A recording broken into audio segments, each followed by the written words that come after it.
Here, I know all you guys are too. Today's a great day, and I know every college coach in the country is going to say that today, but it really was a great day.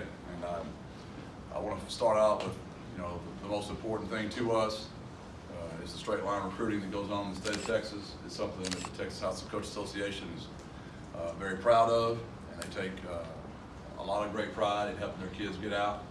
And we're going to go through the high school coach before we sign a kid. In the month of January, our coaches, who were all in attendance today, they saw over 305 Texas high schools, and of our 17 kids we signed, 16 of them, played in the state of Texas. We had one from Los Angeles, so that's where I want to start out with today, and we'll take questions from there.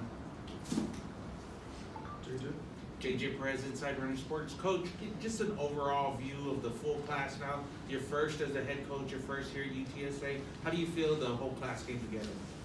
I don't know somebody could fact check me here, but we signed 5 kids that were in the Dave Campbell Texas Top 300.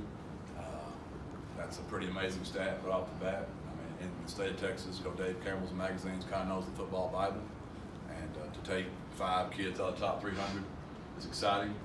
When I saw y'all in December, when we had this press conference, y'all asked me what was our concern for the last 11 initials. And I said we need to get O-line depth, we need to get linebackers, and we need to get DBs.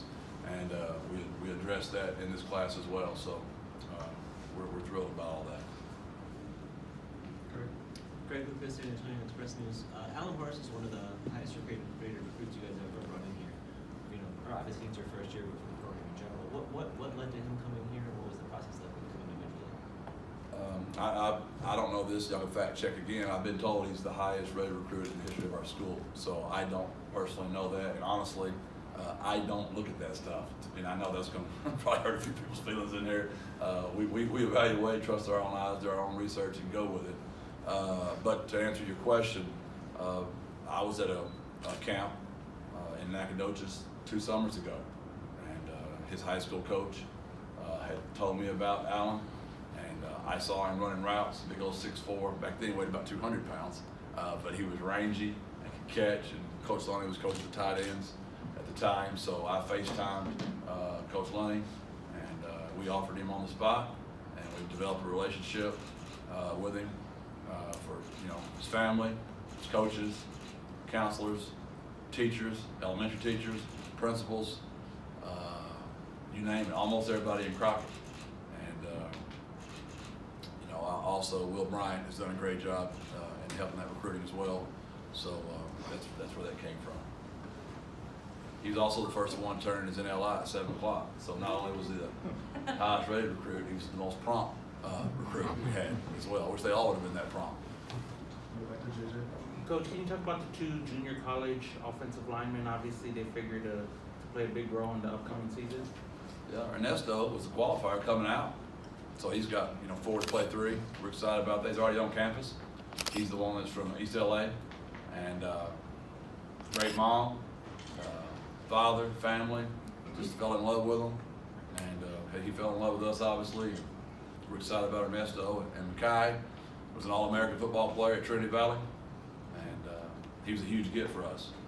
We think he could come in and play quick, and fell in love with his daughter. Kai's awesome. They fell in love with us, so we were excited. We were really thrilled to get Kai and Ernesto, and obviously you didn't ask, but the 3rd one in that class is Monte out of Mesquite Horn, and we had to get depth on the O-line quick, and we're not done.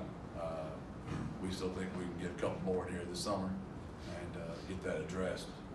It's hard to coach hard, love hard, play fast if you don't have depth, because the human body can only do so much, and so we got to have depth so we can rest those kids. And we're going to love them hard, we're going to work them hard, but you got to be smart with your people. David Flores with Kansas 5.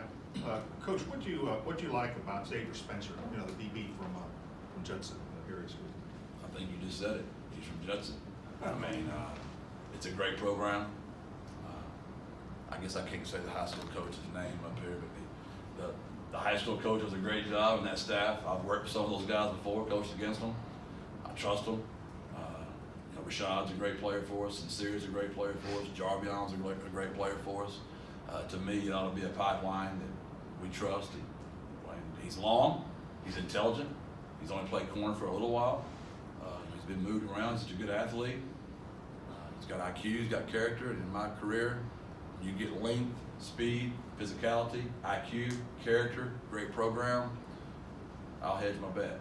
I don't know, he's moved around a little bit. Were you going to leave him at corner? Is that where you're going to start him, and then we're maybe kind of play around in the spring? To me, you always start with them as corners, and you can always move. It's harder to move safeties. Safeties usually come down. Corners go sideways to play corner. So that's why we recruit corners so much. And obviously, we're going to put the best 22 on the field, and whatever combination that is to get them out there, that's how we're going to get them out there. When did you guys first reach out to Xavier? It seemed like that came together pretty late in the process. Yeah, we had known about Xavier for a while because of our relationship with those guys at Converse Judson. And to be very truthful, I kind of got tired of dealing with some other guys that didn't know how much they wanted to play for us. And I didn't want to we thought Xavier was just as good as they were. So we cut bait, called Xavier. He was about to take a trip somewhere else. I said, if you'll cancel your trip and come here, we'll take you right now. And Xavier was all in, as his coaches were, and as his family was. And that's how that all went down. And those other guys ended up going to schools not near as good as our school, I can promise you that. Coach, your running back from Denton, Geyer, Cobbs, he kind of flew under the radar. Is that a fair assessment of his recruitment? And could you just talk about, him coming to UTSA and what he brings to the table? Yeah, he's another member of Dave Campbell Top 300. He's one of those kind of guys that when you watch him, you're going to say, oh, he's not a 10, 500 meter guy. Oh, he's not very shifty.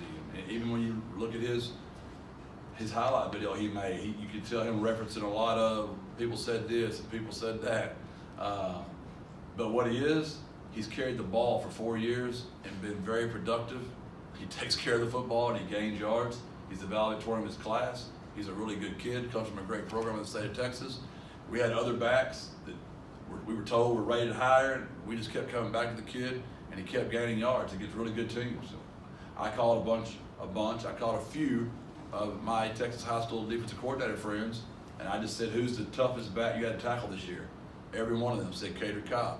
So that's a pretty good indication to kick and run. Sometimes we overthink as coaches, and I wasn't going to overthink that one. I trusted my eyes. We went with our intel. That's a decision we made, and we're really excited about it. And in the end, it came down to us and Stanford. He went out to Stanford because, like I said, he's the valedictorian of his class. So his school, he has ways to get his school paid for other than athletics. So President Amy, Dr. Compost, our academic staff did a fantastic job that weekend of getting everybody up here, and we guaranteed this kid we're going to get him an education as good as he can get anywhere, and he can make his name in the state of Texas instead of having to go all the way out.